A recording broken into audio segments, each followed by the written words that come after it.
Appreciation Society is an homage to our terrific fans. People are passionate about it, so we wanted to acknowledge that in one of our episodes. I think it's very fitting to do an episode about fandom. It's fun, so it's a brilliant idea. We wanted to watch you as you work, Detective Murdoch. Watch me work.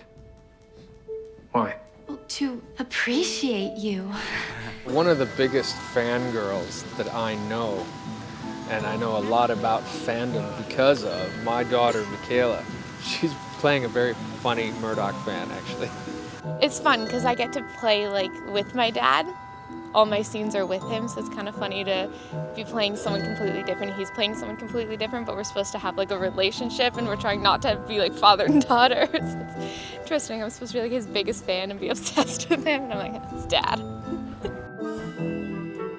Just people that have traveled as far as Australia and Belgium and San Jose and Paris and Amsterdam and Tilsonburg to come to Toronto, get a look at the set, some of the people, and what we do week to week. We have amazing fans who are fanatical, as they say, which, we appreciate because that's what keeps the show on the air. And I think there are some elements of certain fans that we know quite well that are in the script. I'm a fan of other TV series, but nothing like I am for Murdoch Mysteries. I just one day was flicking through 13th Street channel and I saw Yannick's face and I thought, oh, this looks good. I love Brackenreed. He's my favorite actor. I like the fact he's a bit of a tough guy.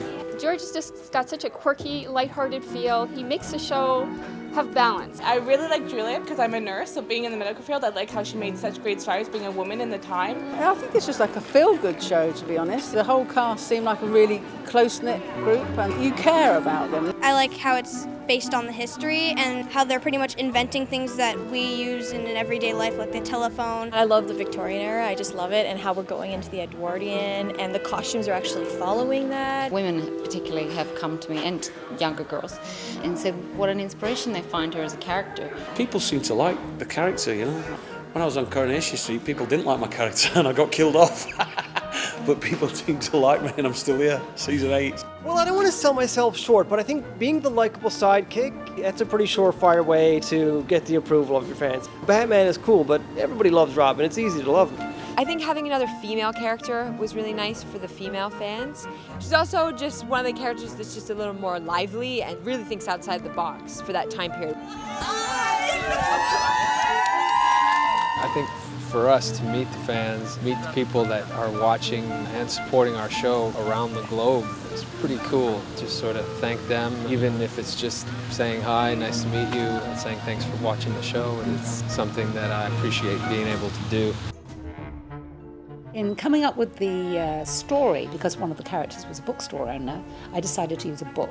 In sourcing books that were published in 1902, I found that Mark Twain wrote a book, a novella called A Double-Barrel Detective Story. It had a great reference to the fact that there were 2 stories in the episode. So you do have a copy?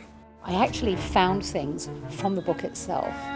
So Murdoch puts on his blackboard clues from those pages. So if you went to page 39 in the book, you would find those words, same with each of those. And I have to say, as a writer on this series, it's something I love to do. We're in another Hamilton gem here today, Gage Park. Never been here before, but my God, you could be anywhere in the world. It's absolutely beautiful. We're standing in beautiful Gage Park right now, located in Hamilton's East End. It's one of Hamilton's best-known, well-loved parks, opened in 1922. We've got long-going tennis clubs here, tropical greenhouses, great walking paths and mature trees. The land itself was owned originally by a prominent Hamilton lawyer, Robert Russell Gage. It was then sold to the city and opened officially as a park in 1922. The park was named after the family, in large part thanks to a large donation that went to help build this gorgeous fountain behind us. The landmark piece of the park, designed by John Lyle, the architect responsible for Union Station in Toronto as well. So, Doctor, what do you make of the detective's admirers? It seems the notion of ardent followers is something of a modern phenomenon. a byproduct of his successes, I suppose. Have I been a fan? Yeah, I remember always a big fan of the Tragically Hip and ended up with a backstage pass somehow and met Gord Downey and sort of fumbled my words. Kind of obsessed with the Vampire Diaries. That is a really guilty pleasure that I have. When I was really little, I was a bit crazy about Michael Jackson. Like a bit crazy about Michael Jackson. I do remember that I had posters on my ceiling. I'm a fan of a certain football team in England, so I understand fandom to a certain extent. It's an interesting concept, being a fan of something. I'm like the fangirl. I love, right now it's currently like One Direction. I have things that I grew up with that just blew my mind. I wanted to be Batman. I wanted to be Han Solo. I like all of these things. There's a reason why I ended up in showbiz. I was a huge fan. All right. Everybody smile.